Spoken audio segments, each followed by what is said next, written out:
back to You Can Understand Shakespeare, because you can, and you will, so long as you overcome the three main obstacles to understanding his works, the three Ps, that this is meant to be a performance, it's a script, it's not a novel, that it's poetry, it's a little bit different English than we're used to, and also we just don't know as much as Shakespeare does. That's why it's important to have great footnotes and for you to join me, former English teacher, professional actor, lover of Shakespeare, to help us fully understand. We are on Act 4, Scene 2 of Hamlet. Things are getting we're racing towards the end. Hamlet is on a ship headed for England, but there's a plot for his own doom. This is right when he's decided to amp up his own revenge. Meanwhile, back at home, Claudius is going to have to contend with Laertes. We remember Laertes, brother to Ophelia, son of Polonius. He's back, and he's not happy about his father being killed. Let's check in now to see what's happening. Queen and Horatio and a gentleman enter, and the queen says, this is Queen Gertrude, Hamlet's mother, I will not speak with her. Now, the her in question, Ophelia, so she's not going to speak with her. A gentleman, there is also the line that Horatio speaks this line instead of the gentleman. Horatio, remember, Hamlet's childhood friend, very reasonable guy, learned fellow, about the same age as as Hamlet and Laertes. The gentleman says, she is importunate, indeed distract, which means deranged or mad. Her mood will needs be pitied. We need to have pity on her mood. So there's something up with Ophelia. She's importunate. She is distract, meaning deranged or mad. Right? We should pity. Well, the queen asks, what would she have? What is it that she would want? What would you have done? Gentlemen, she speaks much of her father. That's Polonius, who's been killed. So she speaks much of her father. Says she hears there's tricks i' the world, and hems and beats her heart, spurns enviously at straws, speaks things in doubt that carry but half sense. So Ophelia, as we're about to see, has gone mad. Now, is it mad like Hamlet's madness? Well, is Hamlet mad? He said he was going to put on an antic disposition, and it's kind of a performance, but also we see him, and he is kind of going a little mad. It seems that she's going mad too. She's speaking about her father, which is probably why she's gone mad. The grief. She says she hears there's tricks i' the world. I'the is an abbreviation for in the. There's tricks in the world. There's trickery. There's deception. There's things wrong in the world. And hems and beats her heart. You can think about just sort of like clawing at herself. Her heart hurts. She's heartbroken. When she spurns enviously at straws are they're futile things. They're small things. So here the note says that she takes offense at the slightest thing. She speaks things in doubt, meaning obscurely, meaning like we doubt the things that she speaks because they're unclear, they're obscure. They carry but half sense. She's only making a half sense, not full sense. She's gone mad. Her speech is nothing. Yet the unshaped use, it's the incoherent manner. The use of her speech is unshaped. There's without form, and form is intelligence and design and intention. So yet the unshaped use of her speech, of it doth move the hearers to collection, meaning to inference. They're going to collect and think about it. They're going to be reflecting. They yawn at it, meaning gape, and botch, meaning patch the words up, fit to their own thoughts, which, as her winks and nods and gestures yield them, indeed would make one think there might be thought, though nothing sure, yet much unhappily. So when people are listening to these half-sense words, they're interpreting it according to themselves. Right? The words fit up to their own thoughts. Everyone interprets her the way that they think she should be interpreted. That which is received according to the mode of the receiver, the words of St. Thomas Aquinas. This is very much also what happened with Hamlet's madness earlier. There seems to be a madness epidemic going about Denmark. So people are only interpreting her madness as they will. And her thoughts and words, with winks and nods and gestures, make them think that there might be thought, that she might be saying something, there might be something to this, though nothing sure, yet much unhappily. Meaning that though they reveal nothing for certain, her words are provoking disturbing inferences. It seems like there might be method to her madness too, and so we should really be asking, is Ophelia mad? Is she pulling a Hamlet? What's the deal? We'll be able to probably make more inferences as we get to hear her for ourselves. Horatio says, 'twere good she were spoken with, for she may strew dangerous conjectures in ill-breeding minds. So right at the beginning, the queen says, I will not speak to her. Horatio says, it might be a good idea. because if she is speaking in this way, she might think about like strewn about, she might distribute dangerous conjectures, thoughts, and ill-breeding minds that are only going to breed ill from what they're hearing. And what she can be talking about? The death of her father. And we're going to already see later in this scene that news of Polonius' death is conjuring quite a stir. There's going to be a little bit of insurrection even because of this whole thing. So we can't have her go around talking. People will get ideas. The queen says, let her come in. So the gentleman will exit, supposedly to get her.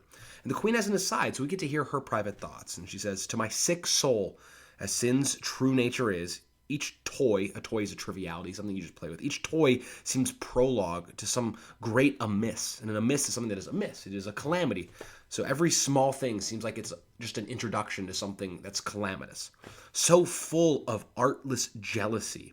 Artless jealousy is uncontrolled suspicion, is guilt. It spills itself in fearing to be spilt. So she is full of guilt. Why? Probably from what Hamlet said to her. She says that her soul is sick, as sin's true nature is, the idea that her soul is sinful with original sin, that down to her core, she has a sick soul. It's full of guilt.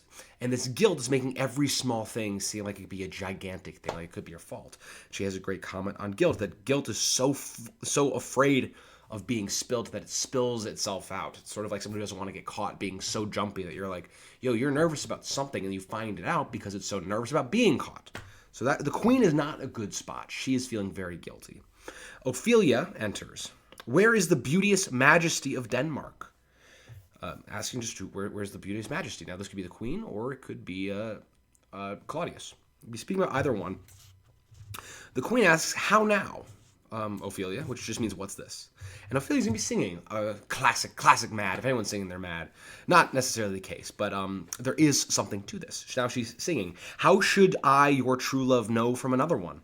By his cockle hat and staff and his sandal shoon.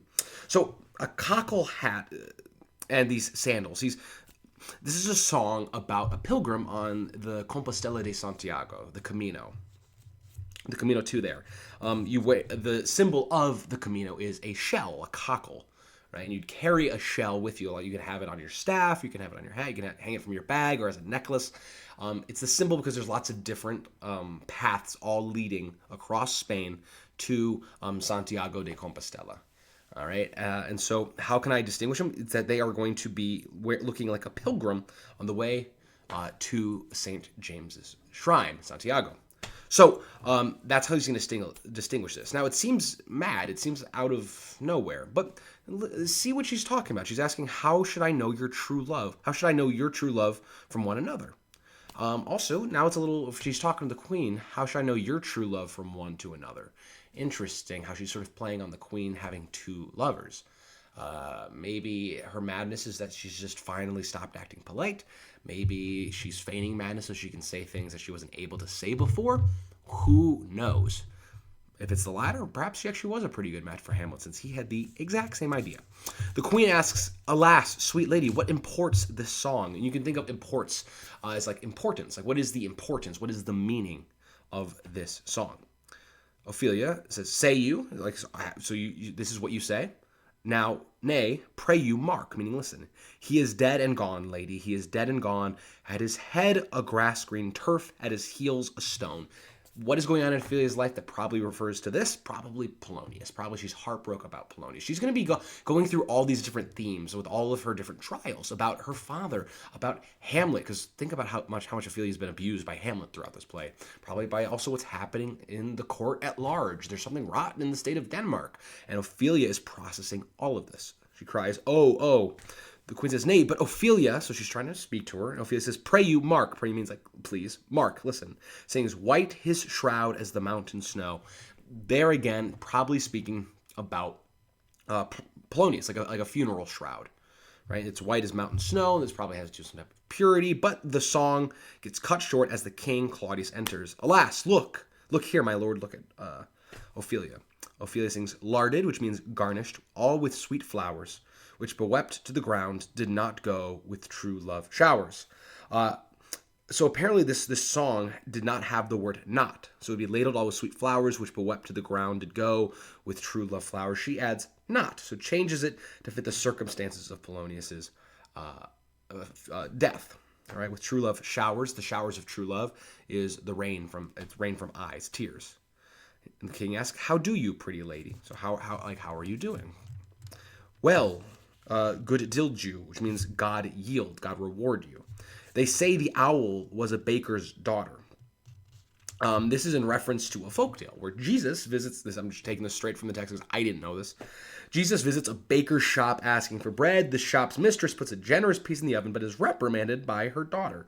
The daughter is later turned into an owl for her stinginess. Probably, it's kind of just one of those folk tales, those fairy tales, sort of the meeting between local legends in a Christian context, kind of like King Arthur's stories, where they're all Christian, but they're more folktale-ish. They're more fantastical. So they say the owl was a baker's daughter. Lord, we know what we are, but not what we may be. God be at your table. So this sounds like madness, but there may be method in it, right? We're talking about the baker's daughter. We're talking about stinginess, right? So we think of a daughter, could be Ophelia. Ophelia could have been turned into something other than what she should be, perhaps because she feels that she was stingy. Could also be in reference maybe to Hamlet. Hamlet is being turned into something different. But he says, Lord, we know what we are, but not what we may be. We don't know what we're going to transform into. She could be wailing her own madness. She could be bewailing what Hamlet has turned into, or what Claudius has turned into, or what Polonius. Everyone has undergone some type of changes. So God be at your table. Jesus is visiting the bakery. God be at your table. Be careful, because how you act is going to shape what you turn into. So there could be a little bit of a warning there. Perhaps she's on to Claudius, or perhaps she's just mad. That's all up to you to discern. I'm just trying to give you a variety of options, because I am not the foremost expert. I'm giving you the exact interpretation, but just something for you to think about. The king says, conceit upon her father, saying brooding imagination upon her father. He believes that she's talking about Polonius. Pray, let's have no words of this, but when they ask you what it means, say you this. Let's not speak of this. Let's not speak of Polonius. Let's not speak of what I just said. If they ask you what I mean, say this. Tomorrow is St. Valentine's Day, all in the morning betime. The morning betime is early, and I am made at your window to be your Valentine. Okay, so tomorrow's Valentine's Day. When we wake up early, I'm going to be at your window to be your Valentine. This is another song. Then up he rose and donned his clothes, and dupped and unlatched the chamber door. Let in the maid that out a maid never departed more. Two ways you can take that. If a maid walked in and a maid never more walked out, she killed? Probably more so she lost her maidenhood. That if it's St. Valentine's Day and she goes into her lover's chamber as a maid, comes out not as a maid, she might now here be referring to Hamlet. Perhaps something that actually happened, perhaps this idea of a tryst, something of that nature. What we have to know is about Ophelia is that she's having big emotions. She's having a lot to process, and it's sort of being processed, if indeed she is mad, in art, in song, in poetry, in riddles, in stories. That these things provide language for her that she herself cannot manage or put together on her own. Or she is doing this at an expert level where she's able to express it perfectly, but in ways that it's hidden to other people around her. So again, she's able to sort of speak truth to power without getting caught for calling out perhaps Hamlet's sexual nature, perhaps calling out her own relationship with what the king is doing, or what happened with Polonius. Very complicated. It depends a lot on your interpretation. That's partially why we need to keep in mind that this is a performance. And so whatever the director and the actors choose to do is going to shape how you understand it.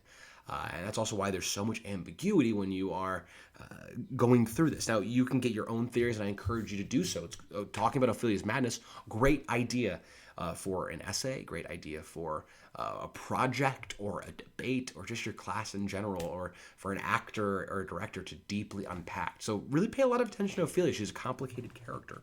The king says, pretty Ophelia. And Ophelia cuts her off. Indeed, without an oath, I'll make an end on it. I'll make an end of it, the song. By Gis, which is a nickname for Jesus, by Gis, Jesus, and by Saint Charity, alack and fie for shame. Young men will do it if they come to it. By cock they are to blame. Cock could be it says it's a corruption of God in very mild swearing. And by cock, it's also a play on male genitals. I mean, after all, this is the same song, right? It's this maid entered and then left without a maid. So the young men will do it if they come to it. If they get the opportunity, they're going to act this way. Quoth she, before you tumbled me, you promised me to wed. So this is quoth she means this is something that she said. Quoth is like when you quote someone. If you quote, so a quote is a noun. Quoth is the past verb tense of quoth her, she said this. Before you tumbled me, before we had sexual intercourse, you promised me to wed. He answers, so would I had done by yonder sun, and thou hadst not come to my bed. So would I would be, so what I had done by yonder sun, and, meaning if, thou hadst not come to my bed. I would have wed you if you had not come to my bed. Perhaps suggesting that this man only offered marriage vows just to get in her pants, and maybe he would have gone through with it if she had remained chaste. Or maybe he's saying, I was just saying that just to get you to do this. Regardless, this is a song about infidelity, about lying, about taking sexual advantage of a woman. And we can infer a bit about this. I mean, after all, think about Hamlet asking to sit on her lap earlier.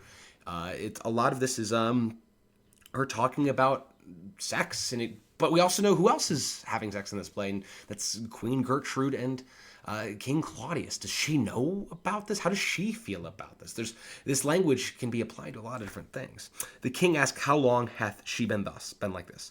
I hope all will be well. We must be patient, but I cannot choose but weep to think they would lay him in the cold ground. You're talking about Polonius.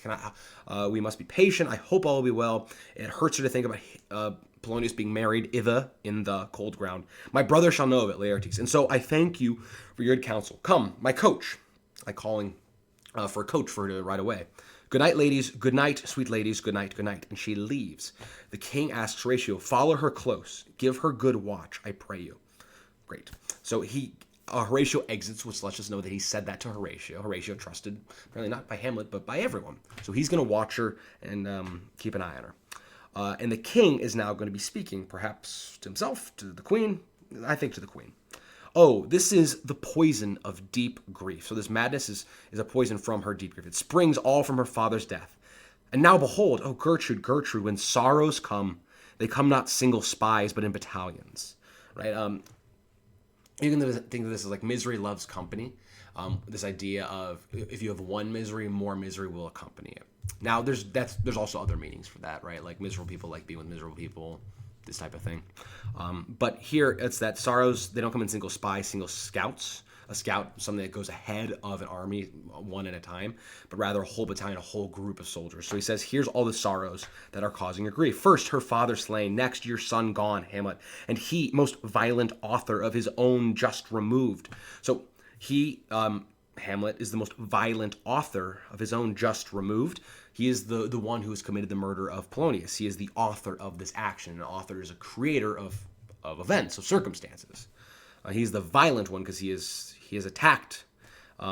He is the reason of his own just remove, meaning his removal from this state, because your son is gone.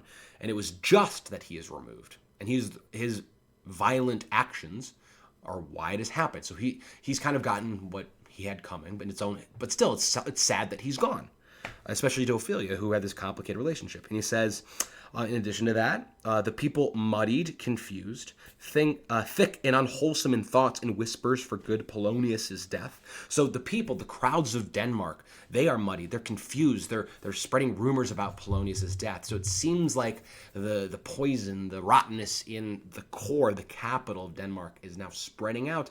And there's whispers amongst the people. And he says, and we have done but greenly in hugger-mugger to inter him.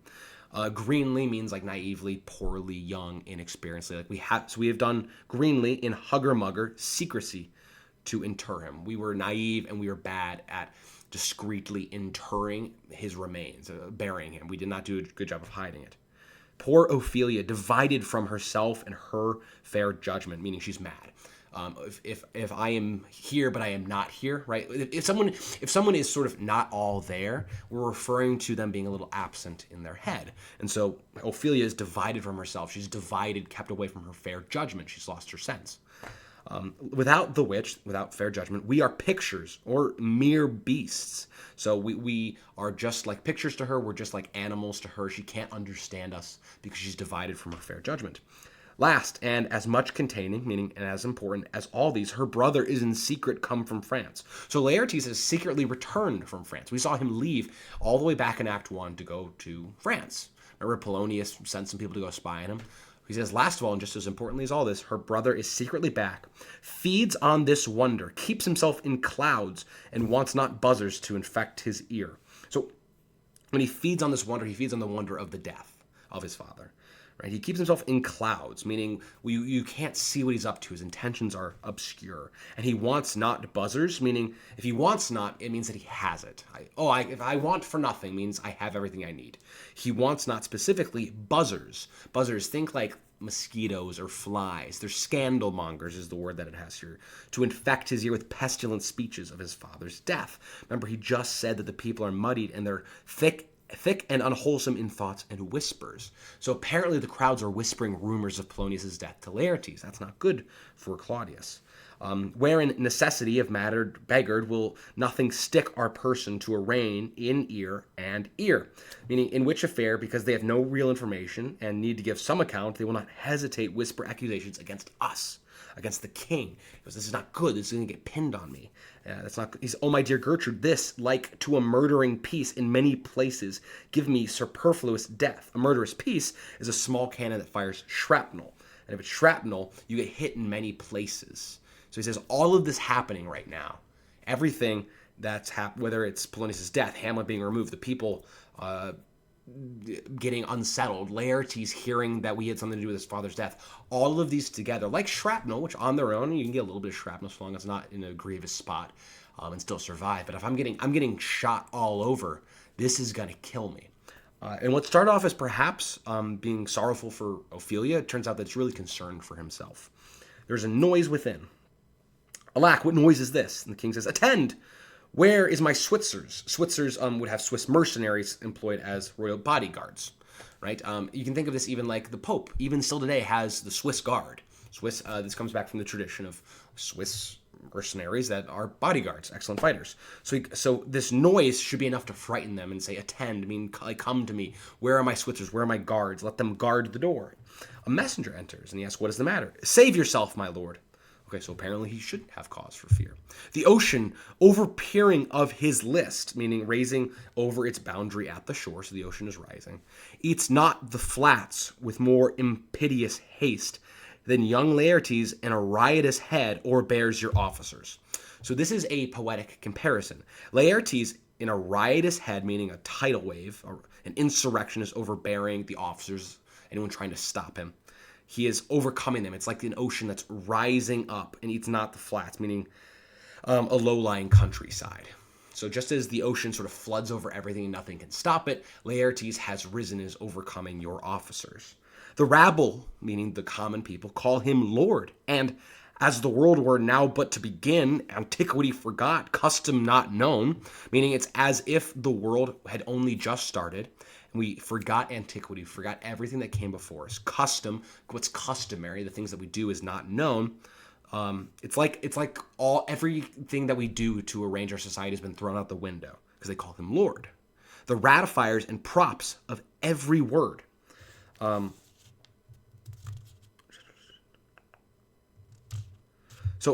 the ratifiers and props of every word. They cry, choose we Laertes. Choose we, Laertes shall be king. So it seems like the common people want Laertes. It's kind of redundant. I just read that to be king, meaning they're foregoing all of our customs of monarchy, right? You think of ratifiers and props of the things. Okay, cool. Just a second ago, I was like, the ratifiers and props of words. I'm not sure what that means. I think what it would be is antiquity and custom. These are the things that ratify and prop up the words of our law, the words of how we conduct ourselves. These are the things that point us and tell us how we should act. Antiquity, custom, you can think of it as like laws and tradition. They're doing with all this. They want Laertes to be king. So we can see why Claudius would be nervous. Caps, hands, and tongues applaud it to the cloud. Laertes shall be king. Laertes, king, a noise with him. The queen cries, how cheerfully on the false trail they cry.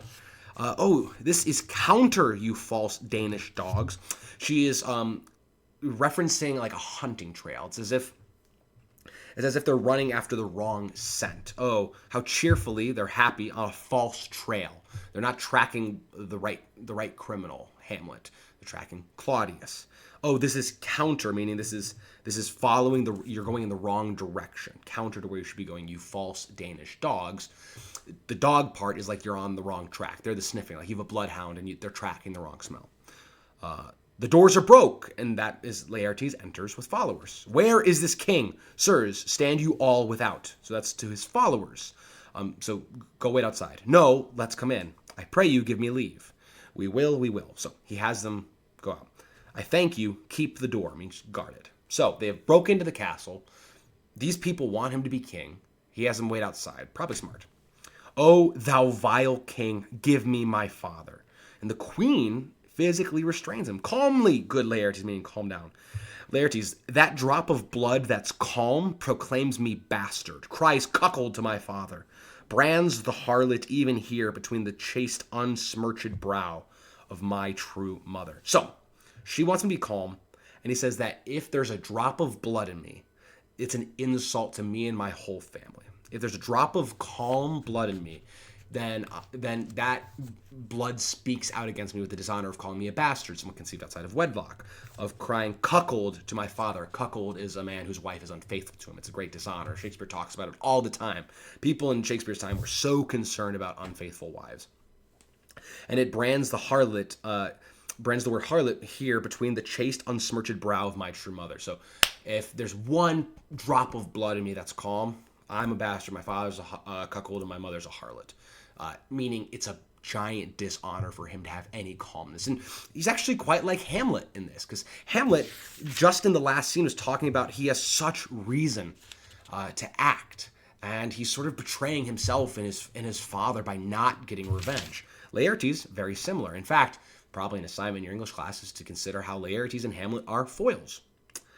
Regardless, back into it. King says, what is the cause, Laertes, that thy rebellion looks so giant-like? Why are you acting the way that you are? Why are you causing this insurrection? Let him go, Gertrude. Do not fear our person, meaning do not fear for our person. Our person is there, the royal we. There's such divinity doth hedge a king that treason can but peep to what it would. Treason can only glance furtively at what it would like to do. There's divine mandates of kings. There's such divinity doth hedge a king. Right? I have God's favor on my kingship. I am king by divine rule. So treason can only peep, can only briefly glance at what it would do. It can't actually act upon it. The treason can but peep to what it would, acts little of his will. So the treason will not actually act out his will. Tell me, Laertes, why thou art thus incensed? Why thou, you, are thus here so incensed, raised up, angry. Let him go, Gertrude. Speak, man. Where's my father? Dead. But not by him, meaning the king. Let him demand his fill. So let Laertes ask what he will. Get his fill, be filled in, so to speak. How came he dead? So how was he killed? I'll not be juggled with, meaning deceived. To hell allegiance, vows to the blackest devil, conscience and grace to the profoundest pit. I dare damnation. To this point I stand. So to this resolve, to this thing that he wants to do, that both the worlds I give to negligence, lest come what comes, only I'll be revenged most thoroughly for my father. Right? So breaking this all apart. I'll not be deceived, to hell allegiance. So he's thrown away all loyalty. All vows, which should be followed. If you make an oath, you should follow through on that. His vows to the blackest devil, conscience and grace to the profoundest pit, so down to the deepest parts of hell, with his conscience and with all grace. He says, I dare damnation, meaning I'm going to act in a damnable way. To this point I stand. He's resolved to do this, that both the worlds I give to negligence. He's going to be negligent of not just this world, but the next world, heaven. He says, let come what comes, only I'll be revenged most thoroughly for my father.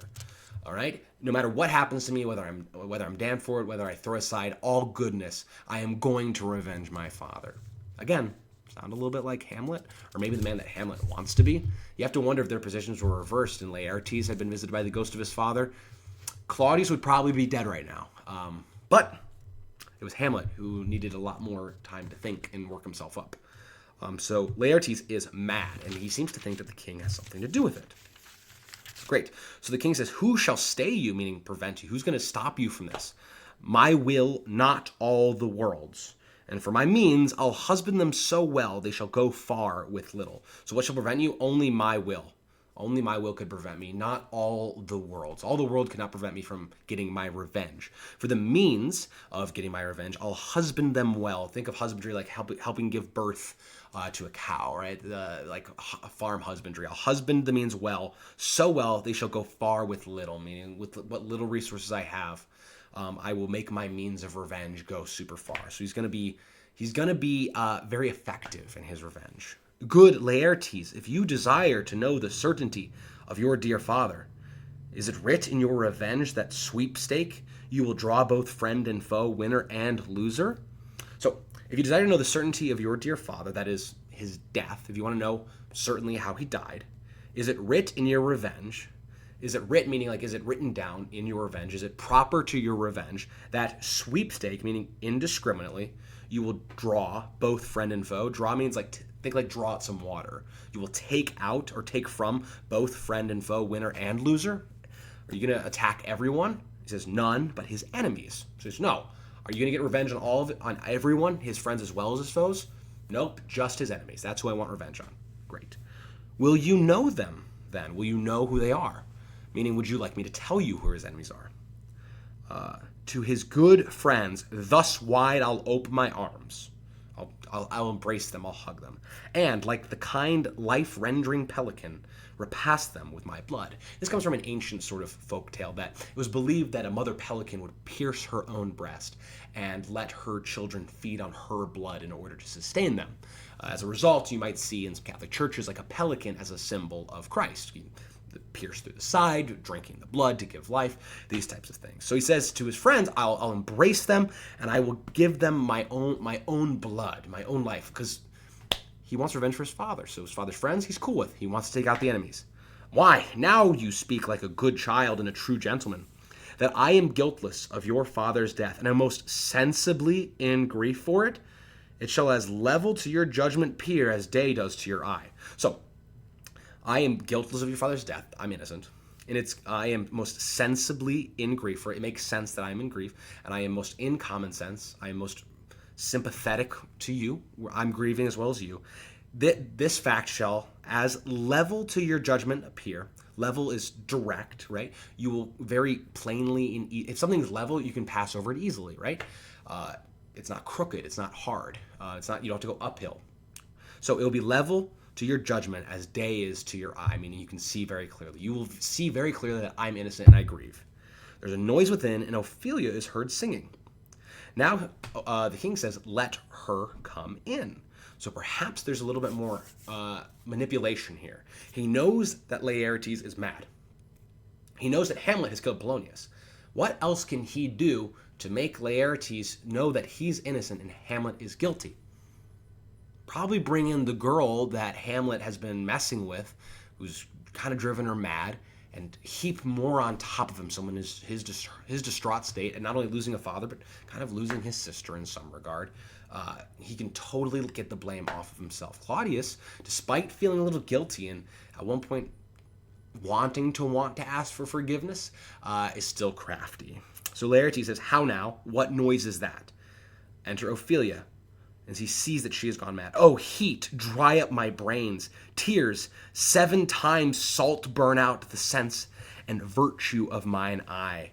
Virtue is the natural power, so tears blind me. By heaven, thy madness, so this is by heaven, thy, Ophelia's madness, shall be paid with weight till our scale turn the beam. You can think of this shall be intoned in full vengeance, right? So the scale is the scales of justice. They should be balanced. That's just. He says, but your madness shall be paid with weight till our scale turn the beam. Your madness right now has made things uneven. There's something unjust. So I will get vengeance to turn the beam. Oh, rose of May. She's like a flower. It's a compliment. Oh, rose of May. And May is what is the height of spring, right? So she's the flower and the height of spring. Dear maid, kind sister, sweet Ophelia, Oh heavens, is it possible a young maid's wits should be as mortal as a poor man's life? You can think that a poor man's life is mortal. It's going to end. Is it possible that a young maid's wits, her sanity, is just as likely to die, is just as fragile as our lives are? Nature is fine in love, and where 'tis fine, it sends some precious instant of itself after the thing it loves. So, nature is fine in love, and where 'tis fine, it sends a precious instant. So, if there's a nature to a thing, when it's in love, it's going to follow the thing it loves. Ophelia's love for her father has left. So part of her nature as a daughter, her nature as a human, has followed her father beyond the grave. That is her sense, right? Her intelligence, her wits. So he says, your wits have died. And those wits, it's died because it has followed our father who has died, because you were so in love with him. It's a poetic way of saying this. Ophelia sings, they bore him barefaced on the bier, and that is like a funeral bier. It's like a funeral table where they would lay him. Hey, nani, hey, nani. And in his grave reigned many a tear. So probably now singing still about Polonius. Fare you well, my dove. Hadst thou thy wits, and didst persuade revenge, it could not move thus. So, hadst thou, meaning if you had your wits, and you did persuade, you argued for revenge, it would not move thus, meaning it would not be as motivating, it would not move me to action as much as you're displaying now. So her being sensible and her laying out a reasonable reason, that's kind of reasonable rationale for getting revenge, it would not motivate him nearly as much as seeing her mad. You must sing a down, and you call him a downa. Oh, how the wheel becomes it.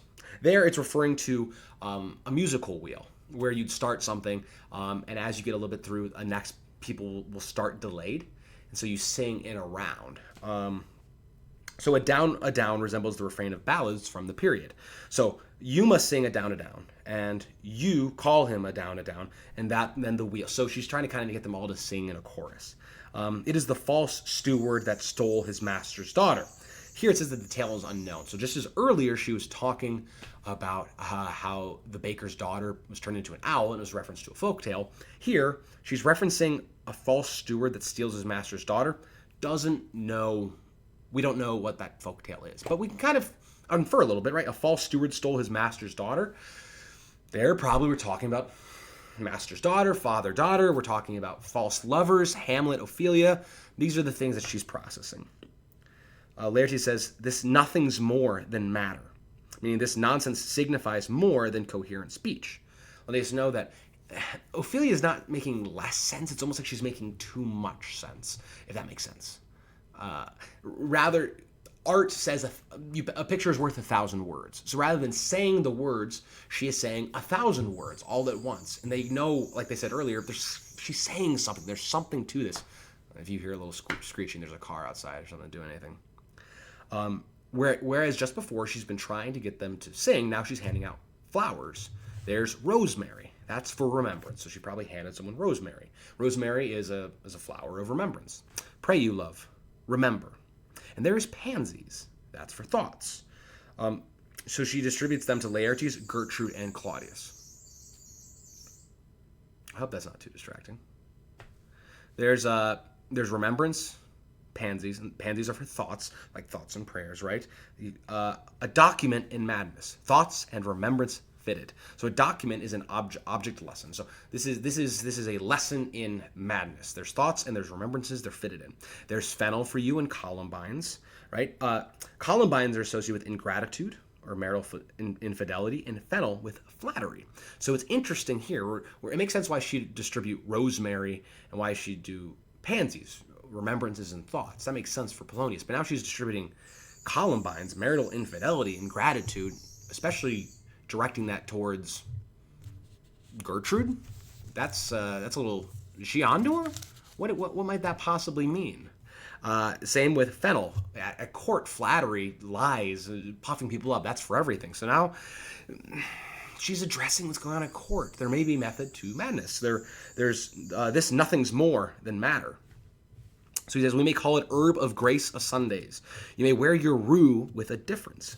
Here's a note. In heraldry, minor branches of a family were distinguished by a difference or a variation or an addition to the coat of arms. So Ophelia probably means for a different reason. Rue is associated with repentance, and Ophelia identifies it with the herb of grace, which is wormwood, since penitence depended on and enabled God's blessing. So she gives herb of grace, something about repentance. We should repent, we should rue, these types of things. There's a daisy. I would give you some violets, but they withered all when my father died. Violets represent faithfulness. Daisies can symbolize dissembling seduction, apparently. Right? So with these, I would have given you violets. The daisy has to do with the seduction. Again, that could be Claudius and Gertrude, or maybe it's Hamlet and her. Lots of difficult relationships here. I would have given you a violet, meaning faithfulness, but there's no faithfulness. Father dead, Hamlet gone, king, queen, incestuous. They say I made a good end. He made a good end. For bonny, sweet Robin is all my joy. Thoughts and afflictions, passion, hell itself, she turns to favor and to prettiness. So she has taken all of her thoughts, all of her afflictions, all of the passion, the emotions. She's taken hell itself and she's turned it to beauty and to prettiness with flowers, with song. And this is sort of the summation of Ophelia's madness, if indeed she is mad. That art and song and symbol is how she can express herself now that common words have failed her. Or, again, she's doing the Hamlet where she can say more by saying less, so to speak. Ophelia sings, and Willa, the apostrophe A means he, I'm just going to pronounce it that way so it sounds right. And will he not come again, and will he not come again? No, he is dead. Go to thy deathbed, he never will come again. His beard was white as snow, flaxen was his poll. Flaxen means white, and poll means head. He is gone, and we cast away moan, God have mercy on his soul. And the song ends, she adds, and of all Christian souls. God have mercy on all Christian souls. God be with you. So she ends with a sort of funeral song, a lament. Laertes says, do you see this, O God? So he's calling up to God. Laertes, I must commune with your grief, or you deny me right. So I want to commune, I want to join in, I want to grieve with you, and if you deny me to grieve with you, you do me wrong. Go, but apart. Make choice of whom your wisest friends you will, and they shall hear and judge twixt you and me. So it says go but apart means go somewhere else, get all of your wisest friends, and let them judge between you and me. Let them render judgment, if by direct or by collateral hand, collateral being an agent's hand, they find us touched, meaning involved in guilt. We will our kingdom give, our crown, our life, and all that we call ours to you in satisfaction, to satisfy the guilt that we have incurred. So if go get the wisest people, have them judge us, and if they find us directly guilty or in some way involved in the guilt of your father, we'll give you everything to satisfy justice. But if not, be you content to lend your patience to us. So if they find us innocent, be you content, be happy, be satisfied to lend your patience, just be patient, and we shall jointly labor with your soul to give it due content. We shall jointly come together with you, labor, work, with your soul to give it due content, to give it revenge. We're going to, hear me out, I'll prove I'm innocent in Polonius' death, and then I'm going to work with you to get you vengeance by killing Hamlet, which is exactly the thing that Claudius wants. This thing that was a problem for him, Laertes taking his crown, has now been maneuvered into being the very thing that he can do to get revenge on Hamlet. Let this be so. So that he likes this plan. His means of death, Polonius. His obscure funeral. The funeral was done secretly. It was done hiddenly. So I want no trophy, sword, nor hatchment or his bones. A hatchment is a lozenge-shaped tablet bearing a coat of arms. So he didn't have like a marking for it.